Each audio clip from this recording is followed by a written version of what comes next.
Ma'asyiral muslimin wa zumratal mu'minin rahimahullah, melalui mimbar yang mulia ini di hari yang agung ini penuh mubarak, khatib tidak segan-segannya dan tidak jemu-jemunya untuk menyampaikan suatu wasiat takwa kepada Allah Subhanahu wa Ta'ala.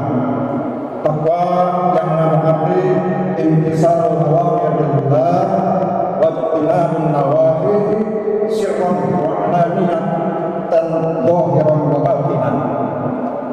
Takwa mengandung arti melaksanakan segala perintah-perintah Allah dan meninggalkan apa-apa yang dilarangnya, baik secara sembunyi-sembunyi maupun terang-terangan, baik secara lahir maupun secara batin. Karena ketakwaan ini merupakan media kita sebagai hamba Allah untuk menghadap ilahi Rabbi. Dan ini merupakan bekal kita, modal takwa, bekal untuk menghadap Allah Subhanahu wa Ta'ala. Sebagaimana firman Allah dalam Al-Baqarah 197, A'udzubillahi minasyaitonir rajim. Tazawwadu fa inna khairaz zadi taqwa. Dan perbanyak bekal oleh kalian karena sebaik-baiknya bekal adalah takwa. Hadirin yang dirahmati Allah Subhanahu wa Ta'ala, bulan Rajab telah kita lalui, masuk ke bulan Sya'ban. Di depan kita sudah dinanti dengan kehadiran bulan suci Ramadan. Untuk menuju kepada bulan suci Ramadan harus ada persiapan fisik, mental, amal. Di bulan inilah persiapan kita untuk menuju bulan suci Ramadan. Karena kalau kita mau berangkat ke suatu tujuan tanpa ada persiapan dan bekal, insya Allah di dalam perjalanan tersebut ada aja kendala-kendala yang kita hadapi. Di bulan Sya'ban ini merupakan bulan persiapan, bulan audit. Kalau istilah dalam manajemen sebuah perusahaan atau instansi, bulan ini adalah bulan audit. Kita sudah punya pengalaman banyak di perusahaan ini. Kalau ada auditor atau rencana perusahaan akan diaudit, biasanya apa yang harus kita lakukan? Kita menyusun sebuah dokumen, kita merhatikan suhu lingkungan, kita mempersiapkan hal-hal yang pasti akan dinilai oleh tim auditor tersebut, baik dari safety-nya, baik dari lingkungannya, baik dari kesehatan karyawannya, serta profit perusahaannya. Makanya kalau mau diaudit, biasanya kita nih apa aja dilakukan? Perbanyak perubahan-perubahan, perbanyak perbaikan-perbaikan. Itu audit. Apakah Allah tidak memiliki semua itu semua? Allah memiliki itu. Sama audit hamba Allah di bulan ini, manusia-manusia yang memiliki hutang puasa segera lunasi, kodok puasanya segera dibayar. Itu pertama. Yang kedua, di bulan ini, terutama bulan Sya'ban nanti, itu amal-amal akan diangkat oleh Allah. Audit akan diangkat untuk buku. Makanya di bulan ini, di bulan Sya'ban, terutama malam nisfu Sya'ban, kita berupaya bersama-sama memperbanyak amal. Kita berupaya memperbanyak amal. Makanya di bulan Sya'ban ini manusia lalai. Ingatnya Rajab mau langsung puasa. Manusia lalai. Ada apa dengan Sya'ban? Ternyata di bulan Sya'ban itu momentum penting untuk melangkah menuju bulan suci Ramadan. Audit bersama diri kita, muhasabah diri kita, perbaiki. Kata Nabi Sallallahu Alaihi Wasallam dalam sabdanya, Usanah binti Zaid radhiyallahu anhu menanyakan kepada Rasulullah Sallallahu Alaihi Wasallam, Ya Rasulullah, ra'aituka tasumu fi Sya'ban, sauman la tasumu fi syai'in min asy-syuhur, ila fi syahri Ramadan. Dzalika syahrun yaghfulun nas anhu baina Rajab wa syahri Ramadan tarfa'u fi a'malun nas fa uhibbu an la yurfa'ali amal illa wa ana shahid. dari Usama bin Zaid menanyakan salah satu sahabat, "Ya Rasulullah, kenapa aku tidak pernah melihat engkau ya Rasulullah berpuasa sunnah ini?" Maksudnya di bulan Syawal ini, dalam satu bulan tertentu lebih banyak dari bulan Syawal ini. Dari tanggal 1 Syawal Rasulullah berpuasa full sampai tanggal 28. Tanggal 28 29 khawatir masuk Ramadan karena ada ru'yatul hilal. Beliau menjawab Rasulullah SAW menjawab, "Ia adalah bulan yang dilalaikan manusia. Manusia lalai di bulan ini, lupa. Perencanaannya adalah Rajab masuk Ramadan. Mau boleh mau balik Lebaran.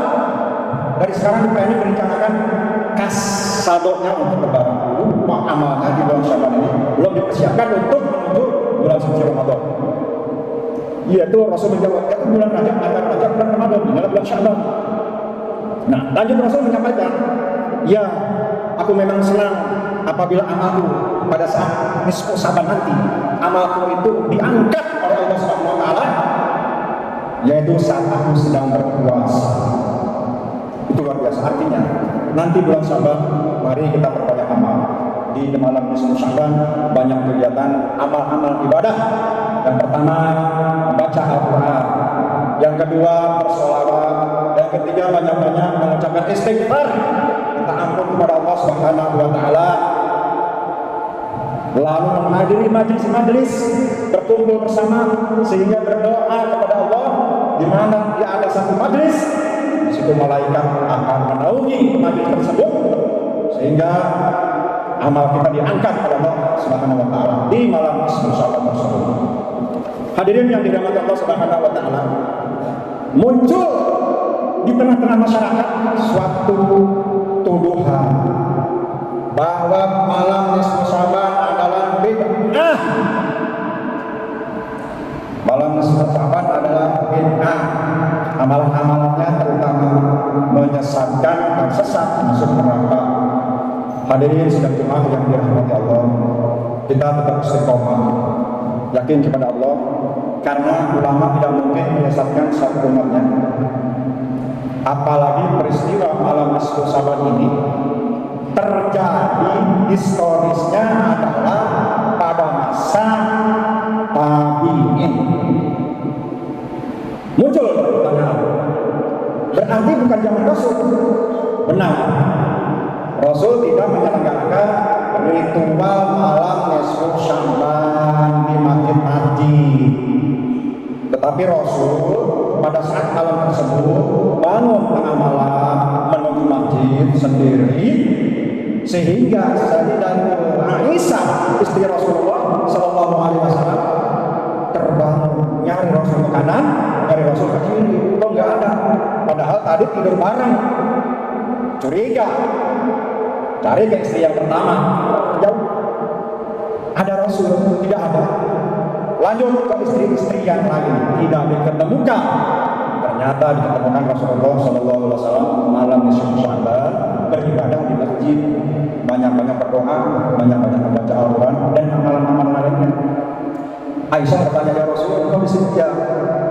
Rasul nanya, "Ada apa gerangan engkau? Cemburu ya?" "Tidak, kenapa engkau beribadah?" "Ini adalah bulan nisfu Sya'ban, pertengahan bulan." Muncullah hadis yang sangat panjang tersebut dan terjemahan bebasnya demikian. Lantas kenapa zaman sekarang dilakukan di masjid-masjid ramai, pakai jas jubah, membawa makanan, lalu pakai minyak wangi, membaca segala bacaan Al-Quran, membaca sholawat, bersedekah? Itu kan tidak ada tuntunan, nggak, Nabi tidak melaksanakan. Benar, Nabi tidak melaksanakan karena zamannya bukan zaman Nabi, tetapi dilaksanakan zaman setelah zaman sahabat, 200 tahun setelah kenabian. Artinya ritual pelaksanaan malam nisfu Sya'ban tersebut 1200 tahun yang lalu sampai sekarang masih ada. Jadi amalan itu adalah amalan ulama salaf. Boleh diamalkan? Boleh, karena ikhtilaf, bukan khilaf. Apalagi bid'ah.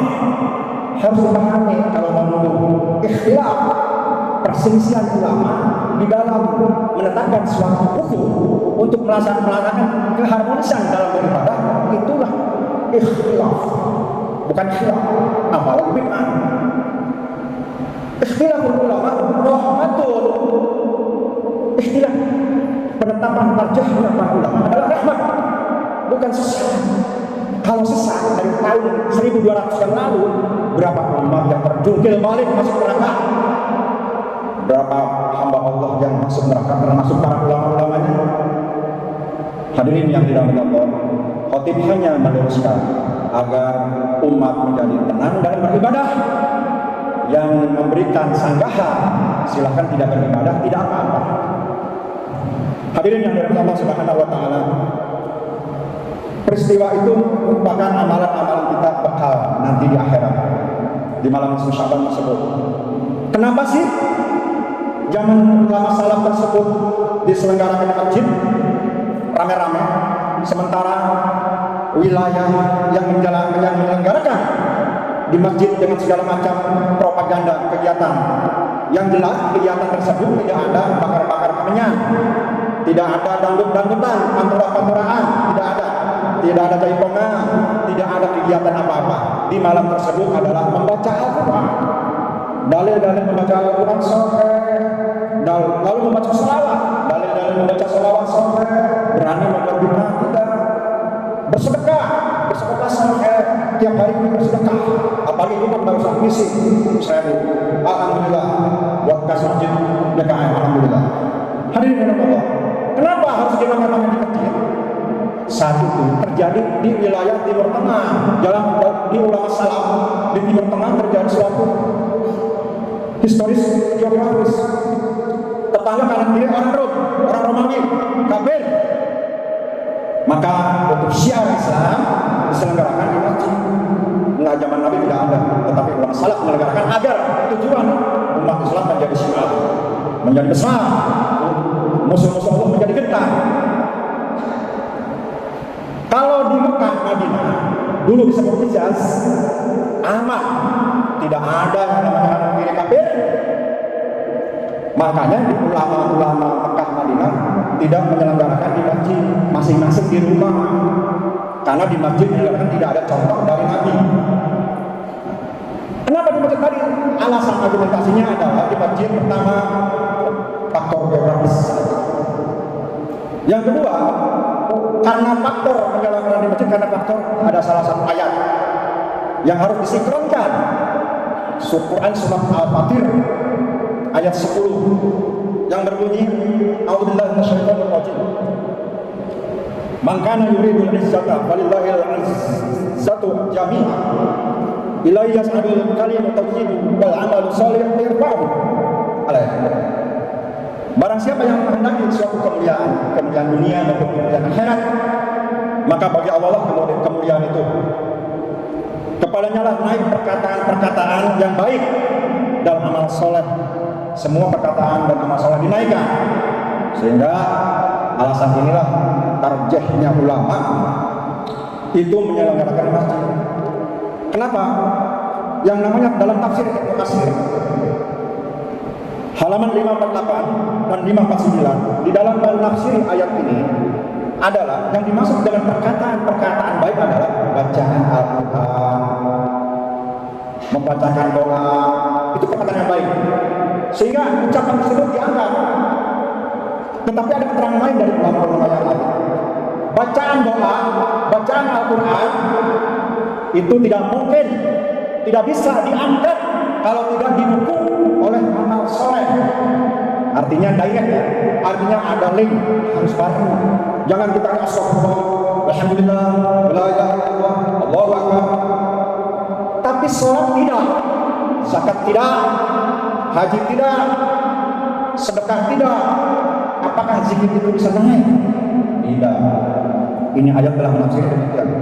Makanya ulama menetapkan satu hukum.